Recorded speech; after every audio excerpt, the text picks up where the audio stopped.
Good morning, 7th class students. This is your computer book, and today I am going to teach you first chapter of your book.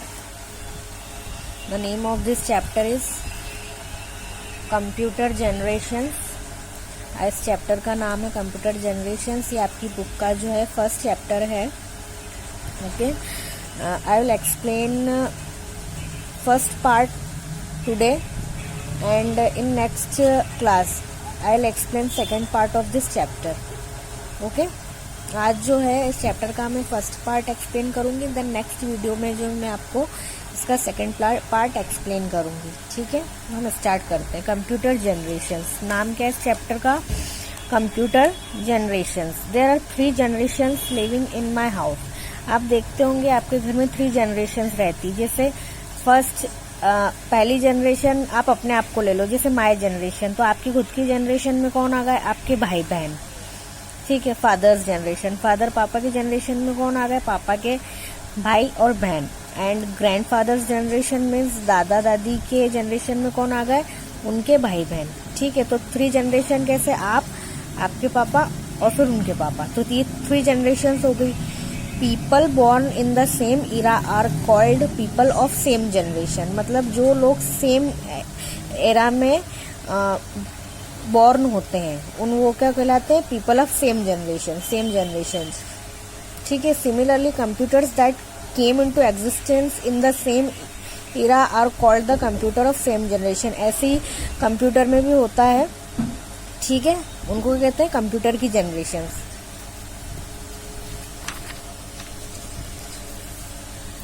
Development of electronics. Electronics is the fundamental base of modern computers. Development of electronics is directly related to the development of computers. मतलब electronics development, electronics का development है वो directly किससे related है? Computer के development से. The era of electronics started with vacuum tubes. मतलब electronics का जो युग है वो किसके साथ शुरू हुआ था? वैक्यूम ट्यूब्स के साथ. Later with the advent of new researches and technology electronics underwent many eras. मतलब अलग अलग जैसे इरा आते गए तो उसमें क्या हुआ? वैक्यूम ट्यूब्स की जगह फिर बाद में ट्रांजिस्टर्स यूज होने लगे, फिर चिप्स यूज होने लगी, ऐसे होने लगा. मतलब धीरे धीरे डेवलपमेंट होने लगा टेक्नोलॉजी में. तो फर्स्ट यहाँ है era of vacuum tubes. The most fundamental electronic device called vacuum tube was invented in 1904. Vacuum tube जो है वो कब इन्वेंट किया गया था? 1904 में.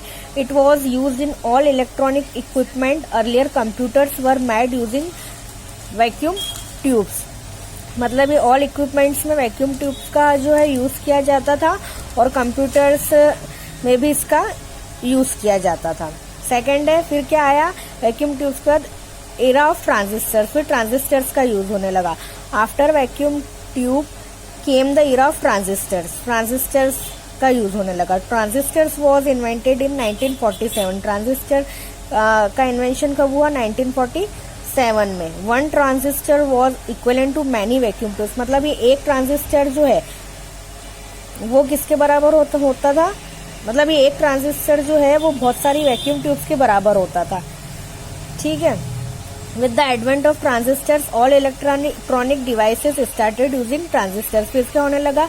जितनी भी इलेक्ट्रॉनिक डिवाइसेस है उसमें किसका यूज किया जाने लगा? ट्रांजिस्टर्स का. After vacuum tubes computers started using transistors. Vacuum tubes के बाद कंप्यूटर्स में भी किसका यूज होने लगा? ट्रांजिस्टर्स का. फिर इसके बाद ट्रांजिस्टर्स के बाद क्या आया? Integrated circuit. After transistors came the era of integrated circuit. इसके बाद किसका एरा, किसका युग आया? इंटीग्रेटेड सर्किट्स का. Integrated circuits are also called IC in short. Integrated circuit को शॉर्ट में क्या कहेंगे हम? IC. IC was invented around 1964. ये इसका इन्वेंटेड कब हुआ था? आईसी 1964 में. 1 IC was equivalent to 1000 of transistor. मतलब ये एक इंटीग्रेटेड सर्किट जो है वो किसके बराबर होता था? थाउजेंड्स ऑफ ट्रांजिस्टर्स के. मतलब जहाँ पे थाउजेंड्स ऑफ ट्रांजिस्टर्स की हमें जरूरत पड़ती है वहाँ पे एक ही इंटीग्रेटेड सर्किट में काम हो जाता था. तो इसलिए किसका बाद, इस ट्रांजिस्टर्स के बाद किसका यूज किया जाने लगा? इंटीग्रेटेड सर्किट का. With the advent of IC all the electronic devices started using IC. After transistors computer also started using IC. ICs। इसके बाद क्या हुआ, जिस कंप्यूटर्स में भी ट्रांजिस्टर्स का यूज होने लगा। Now fourth is very large scale integration VLSI era. फिर क्या आया, very large scale integration era आया। After the invention of ICs, scientist started packing more and more transistors in the same space. Now millions of transistors are packed in a very small chip. इसमें क्या होता था कि एक छोटी सी chip होती थी जिसके अंदर जो है बहुत सारे मिलियंस ऑफ ट्रांजिस्टर्स को पैक किया जाता था। This technology is called VLSI technology. इसमें इस टेक्नोलॉजी को क्या कहते हैं, VLSI टेक्नोलॉजी। इसमें क्या होता है, एक ट्रांजिस्टर्स में बहुत सारी चिप्स जो है उनको पैक किया जाता है।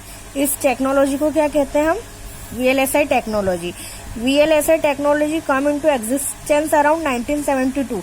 इसका कब हुआ था एग्जिस्टेंस, अराउंड 1972 के। Modern computers using VLSI chips in their design. Modern computers क्या करते हैं, VLSI चिप्स का यूज करते हैं डिजाइन में अपनी, ठीक है।